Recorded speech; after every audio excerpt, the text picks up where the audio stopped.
Okay, let me start with the problem of the geometry and the representation of these shape functions in some, well, generally in the space.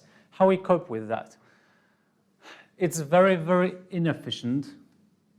It's very inefficient to represent, to try to invent such shape functions that would have 1 here, 0 here, 0 here, because it means that for each element you would need to define the shape functions once again, then compute the matrix, and so on and so on. So people have come up with a better idea, and the better idea is having a reference element. Reference element and a physical element.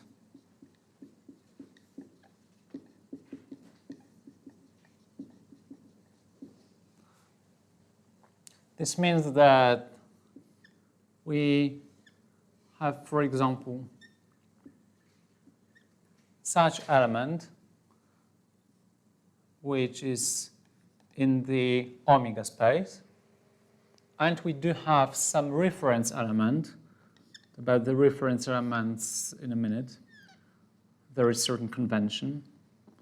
And here we do not have the physical domain, we've got the reference domain, omega reference. Well, the convention that is adopted in finite elements is the following, that for two-dimensional triangular elements, you've got such a reference element with the vertices at 0, 1, 1. This variable is usually called psi. This one is called eta. If we are the reference element, if we deal with 1D elements, as we have dealt a minute ago, then we've got psi, and the 1D reference finite element basically extends from -1 to 1 with its first local node at -1 and the second local node at +1.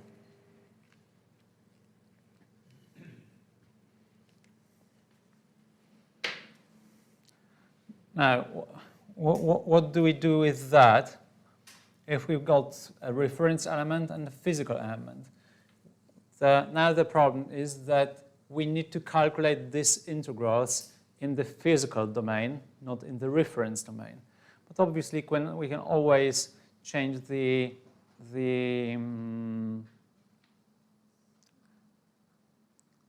well, we can actually select the domain where we want to do the integration, so we can translate to a different space, do the integration in the reference space, and reformulate the integral in a way that it recalculates the integral in the physical domain. So let's do it. And first, let me define the geometrical transformation. Geometry transformation.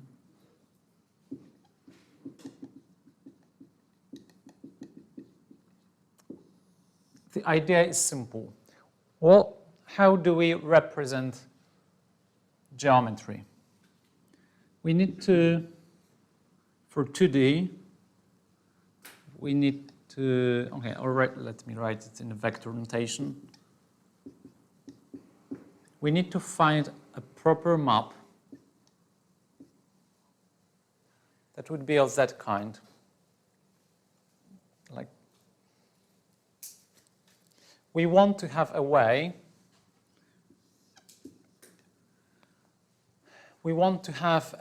to transform a reference element into the physical element that we are interested in. Okay?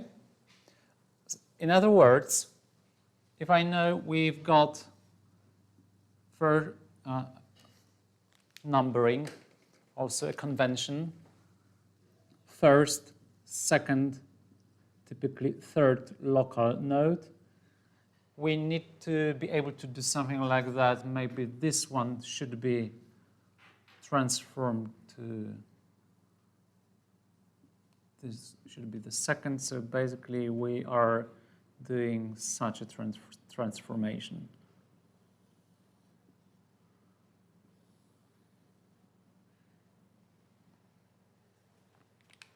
It cannot invert, or it can rotate the element, but it cannot flip on the other side. Everything good?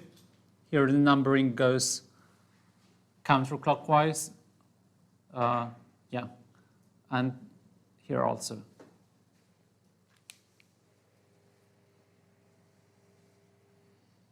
So how is it? Just remind one thing. We have a way to interpolate any scalar function that we want. We've done it for the diffusion problem. How do we represent geometry transformation?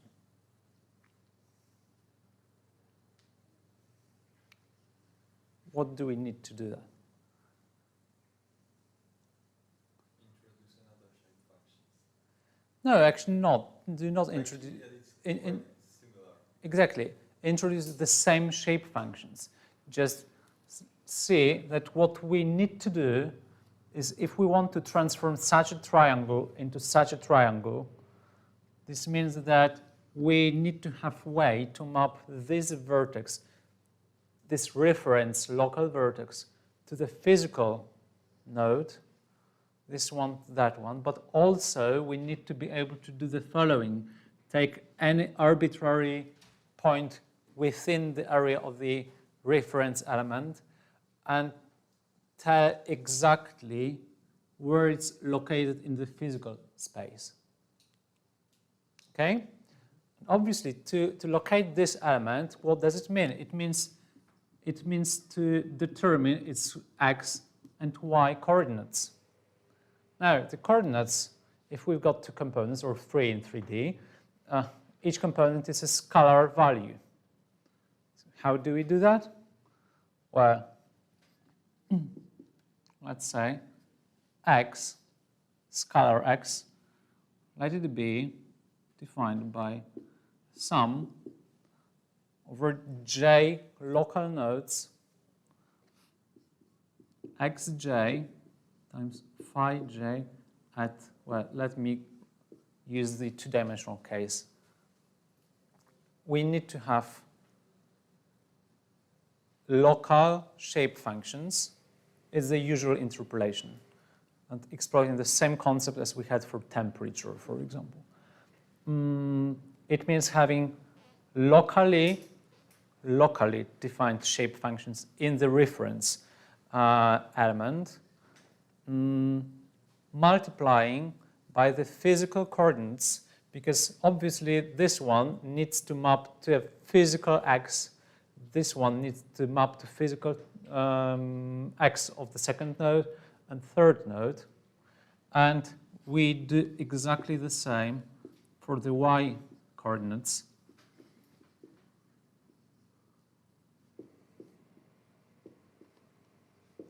The other property of the shape functions guarantees that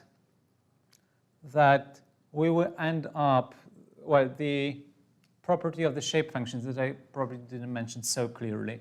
The other property of the shape function is that the shape function associated with the first node is equal to 1 in the first node and is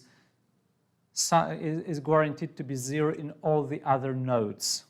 So if we have a look at this sum, it clearly means that if we've got well-determined position, x position of the first coordinate, then if we do such a mapping, the first shape function, if we're with psi eta, if we're located exactly here, and it will only select the physical coordinates of the first component of the first local node with the weight of 1, and add with the weights of 0 the coordinates of the other nodes, so it will not change anything. Same for y. Let me use this notation later, because believe me, this will be too much writing in a minute. Questions? That is important. So if you have any doubts, please ask the questions now. Everything? I don't get why we don't use directly the matrix we had here.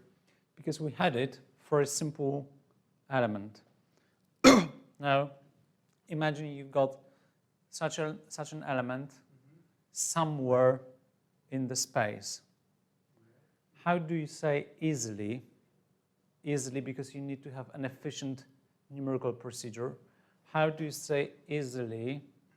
What's the value of the third shape function for element 1072 at physical coordinates x equals 100.5 meters, y equal minus 2.3 meters? Do we care about the location of the point? Because we have the matrix and we don't have actually. We don't have the matrix. not so far, but I mean in the matrix we don't care about the location of the very node. We just care about his ID and his neighbors. No, you do care. Well, you don't care right now because you already see the matrix in the explicit form. In the matrix is the dx, and this fragment have information about mesh. Yeah. And this is only the 1D matrix with constant spacing, but in 2D, this dx is really a vector directed along the edges. Okay. Imagine for every element you need to compute area or something like that. Imagine the mass matrix is still very simple. There are much more difficult matrices to compute. The mass matrix is still simple, but already to assemble that for an arbitrary element somewhere, each element will have different area, and then you read to integrate it. You need to know the values at many locations because you need to integrate this product, and it's not convenient at all. So, quick summary. It's much easier to produce the shape function just once for a reference element. That's why we want to explore the concept of the reference element. But we need to calculate these integrals, as the formulation says, in the physical domain.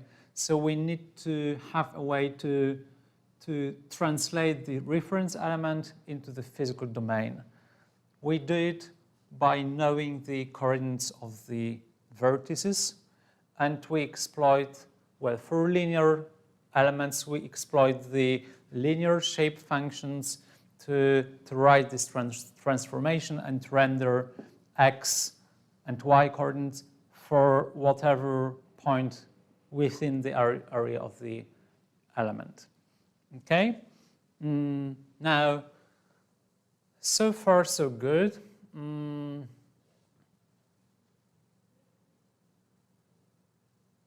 Let me then say a couple of words about the reference element, and let's stick to the one-dimensional element once again. We need to define shape functions defined with respect to psi.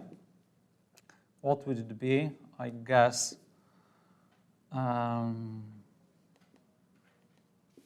makes sense. Let's see. Minus psi at -1 is -1, so this will be 2. Then we've got the value of 1 here. Yeah? at location 1, this one happens to be 0. Well, certainly linear, so there is no other option as something like that.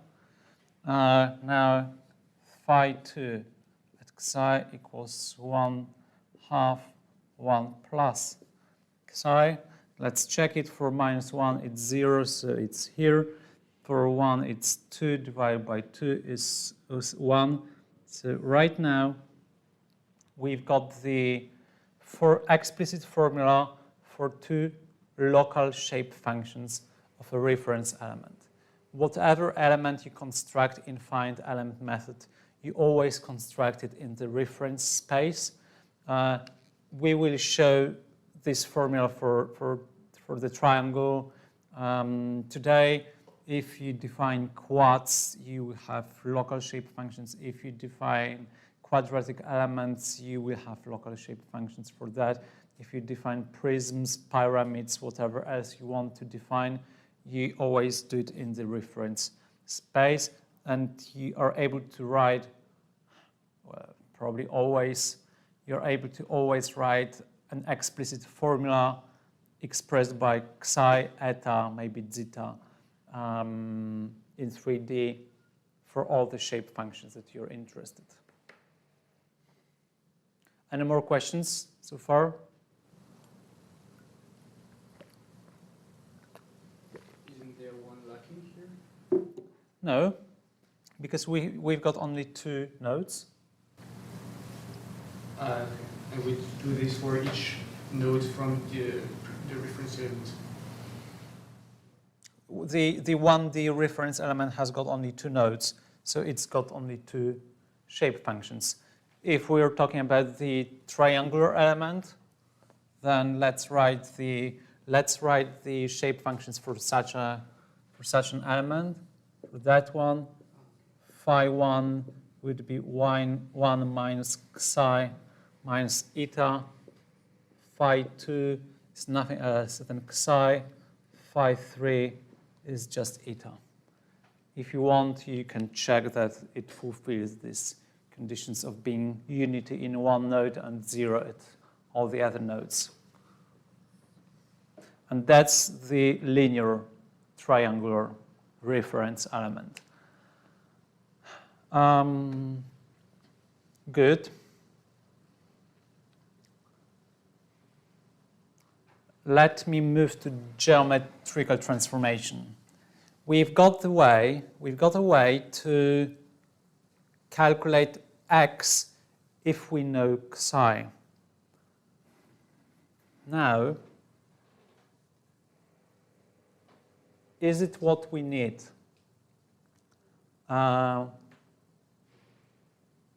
In some places, yes. In some places, no. Now, just see what we're interested in. We're interested in computing such an integral. So we need to, for example, calculate d phi dx. Whereas, and let's, for instance, let me assume that phi is already defined in 2 dimensions, some phi j at x, y, but to be honest, it's not, well, to be honest, if we're talking about the reference element, phi is not defined by x and y, it's rather defined by exactly by xi and eta. However, to compute these integrals, we need to compute something different. We need to calculate phi j with respect to x and phi j with respect to dy. What do we use? We exploit the chain rule. So we need to differentiate phi j with respect to xi times d xi dx plus d phi j with respect to d eta times d eta with respect to dx. The same for y. d phi j with respect to psi times d psi with respect to dy plus d phi j with respect to d eta with respect to dy.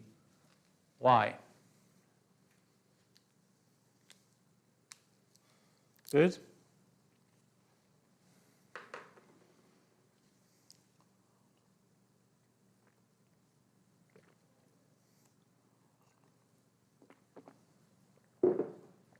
Okay, now I don't know what to erase.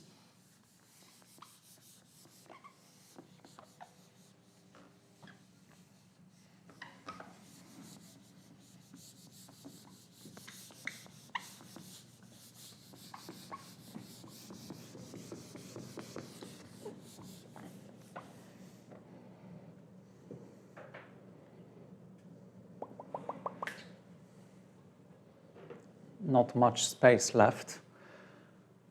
But anyway, we need to cope with that. Good.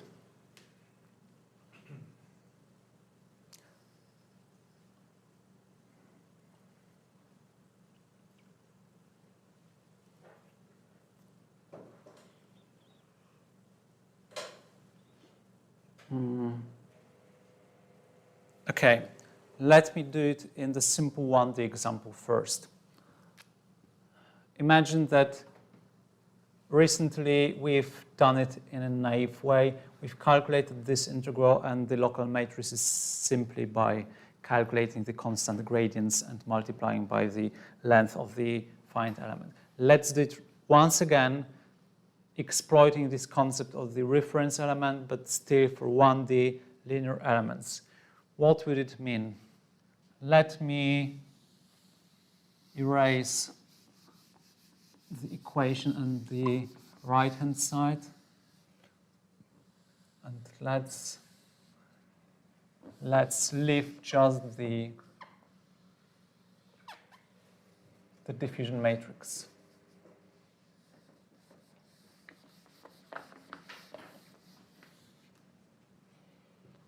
Oops.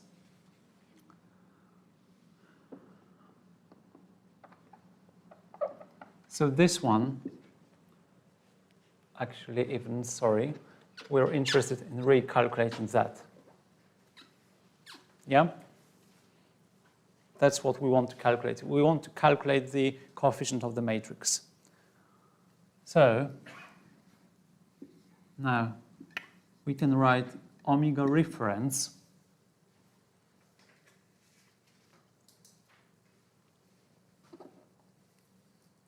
Let's assume the one-dimensional case, because it will be less writing. Now, d phi with respect to d psi times d psi with respect to dx, and that's index j, times d phi I with respect to psi times d psi with respect to x.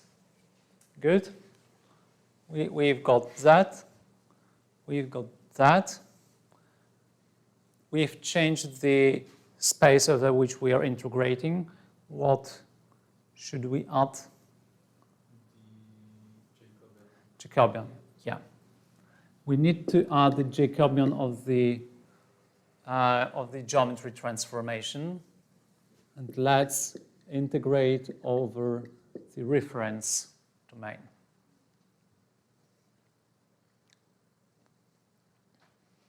Now, for 1D, the beautiful thing is, for the 1D case, it means we need to integrate from -1 to 1.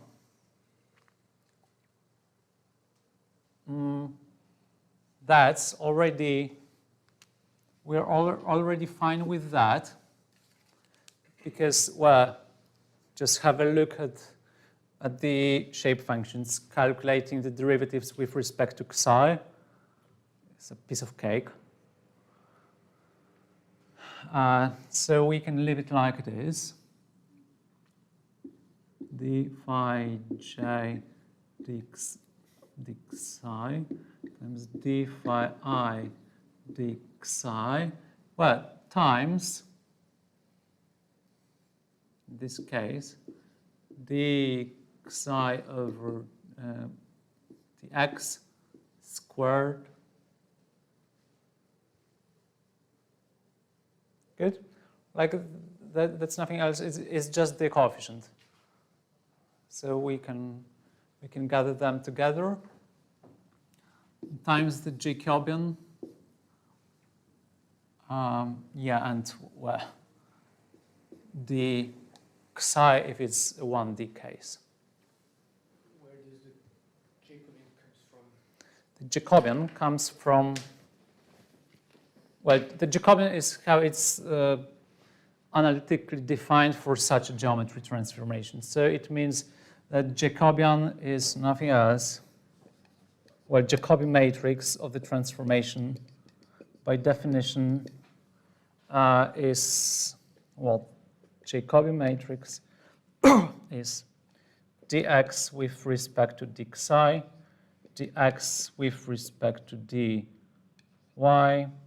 d eta dy with respect to d psi, dy with respect to d eta. Okay?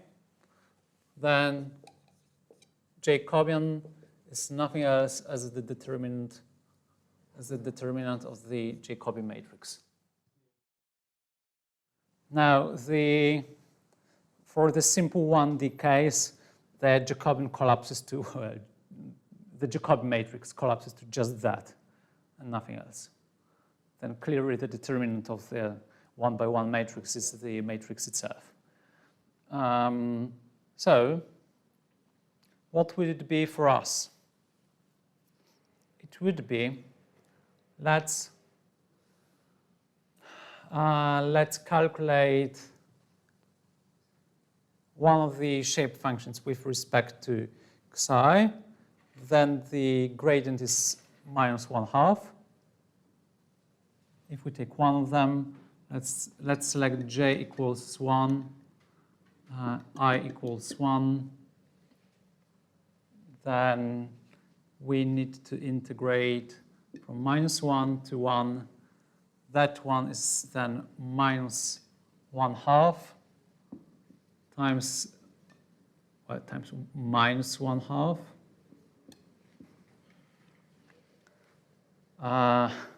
Let's leave that for a moment because I want to comment on that.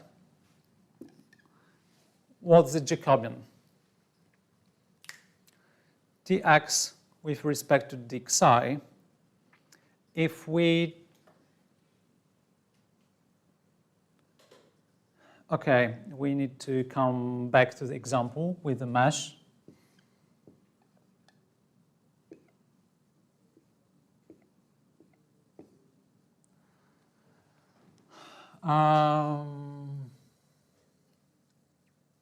Zero.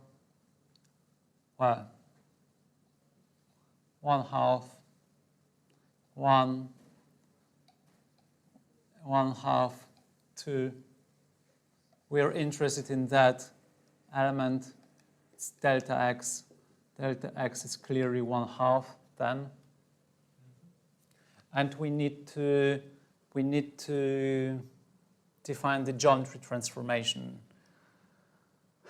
What would it be? It would be, if you want to write this transformation using these shape functions, I encourage you to do so.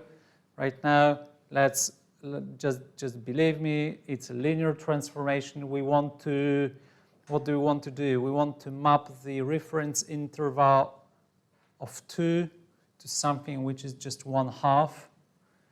So that one would be 1/2 divided by 2, then it's 1 divided by 4. Yeah, so the Jacobian in our case is 1/4. And what's that? The simple case in 1D is taking the inverse of that. So it would be 4.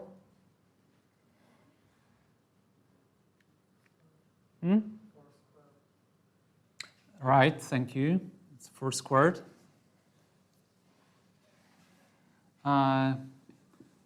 D psi. Well, okay, what is it? It's 1/4 times 4. So this one, it's that one. This one, it's that one. And we have calculated it integration from, so we are integrating unity from -1 to 1. So the result of the integration is 2.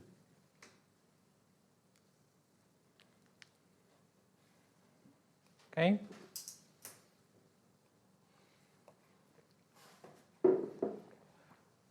Any questions to the 1D case? The first equal sign between omega and omega reference. I do not understand how you do that. It's like a change of variables in the integration. It's the same concept like you can, well. It's integrating by substitution? Yeah. Yeah, like something like when you change your coordinate system, for example, from Cartesian to cylindrical. I think the... Can you calculate something like that, saying, okay, maybe x squared is my t. Okay, so then let's differentiate that. 2x dx equals dt. So you can be integrating, like, well, what would it be? And then the dt would be the Jacobi. Yeah. So you can be integrating t. That would be that. Dx is what? It's dt divided by 2x. Well, and you would need to. It's probably not the smartest substitution to compute such an integral. So that's why things get more complicated in this simple example. But I hope you understand the idea. It's just the substitution and change of variables in integration. You can do it. You can do the same, changing from integrating in the physical space and to the reference space, and it analytically holds. So I mean, it's no approximation. It's just equality. But then you need to express your functions with respect to the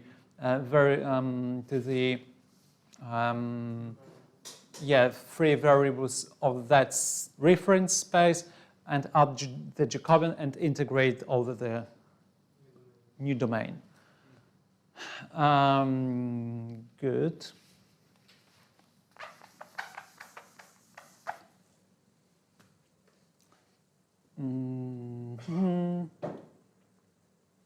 Good. Now, let's move back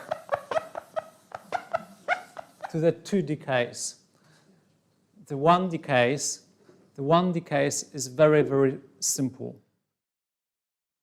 The 2D case is a bit more difficult. Why? Because you see that what comes out of the derivation is d psi with respect to dx and so on, and you would have, well, you'd basically have that term, d eta with respect to dx, d psi with respect to dy, d eta with respect to dy. Now, you can also imagine, I don't want to write it, but you can imagine that computing that times that, what does it mean in 2D? In 2D, we'd have d phi j dx times d phi I dx plus d phi j dy times d phi I dy. Now, imagine product of that. which is already a sum, times something which is a sum, it already produces 4 terms, plus that produces 4 terms.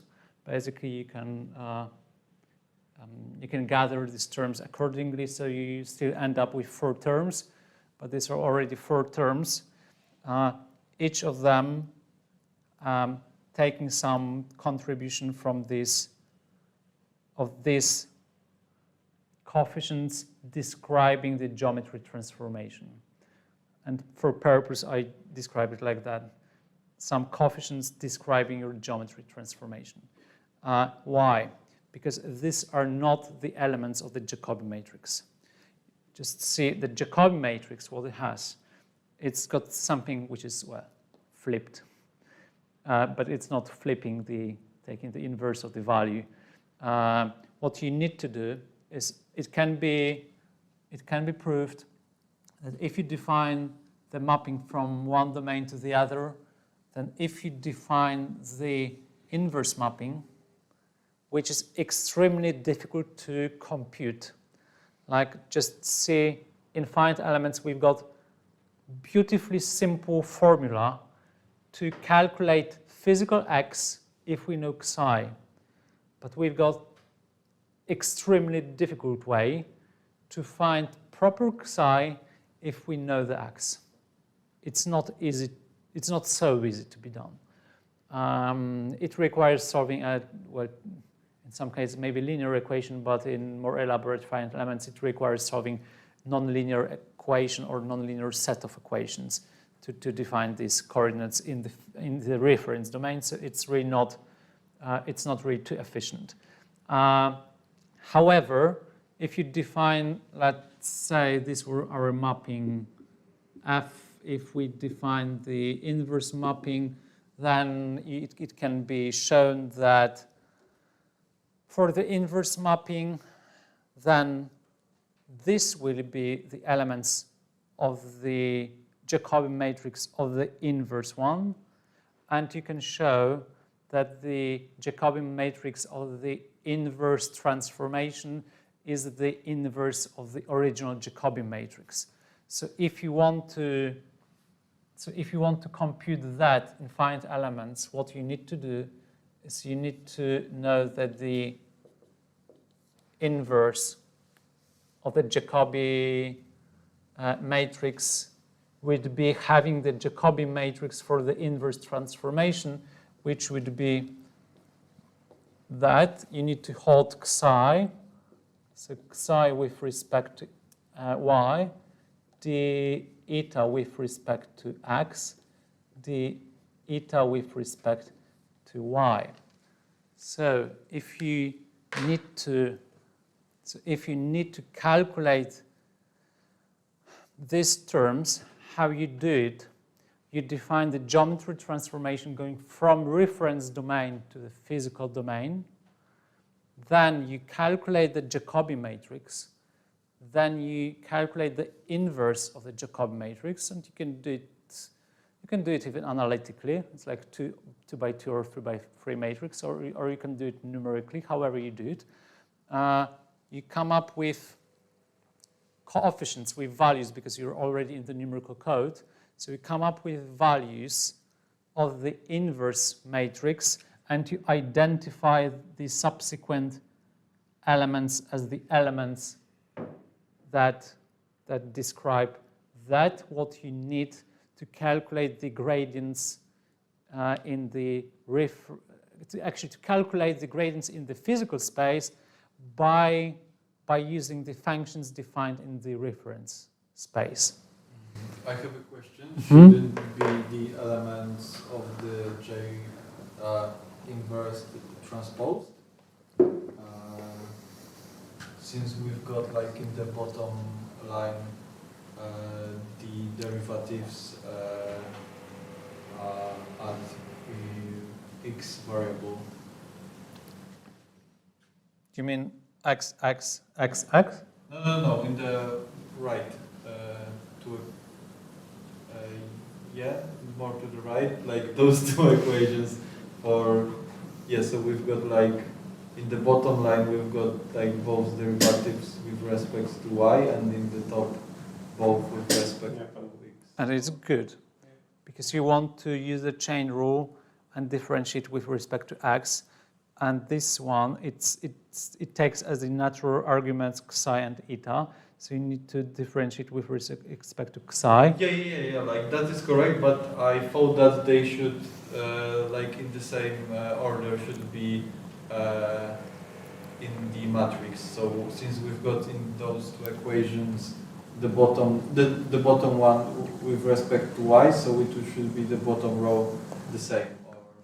Or you mean that the entries in the matrix are not ordered the same way as here? But I think it's not the case. Okay. It should not be. It's how you define the Jacobi matrix. Maybe to calculate that one, you simply need to, take the transpose of the Jacobi matrix times. No, it's fine.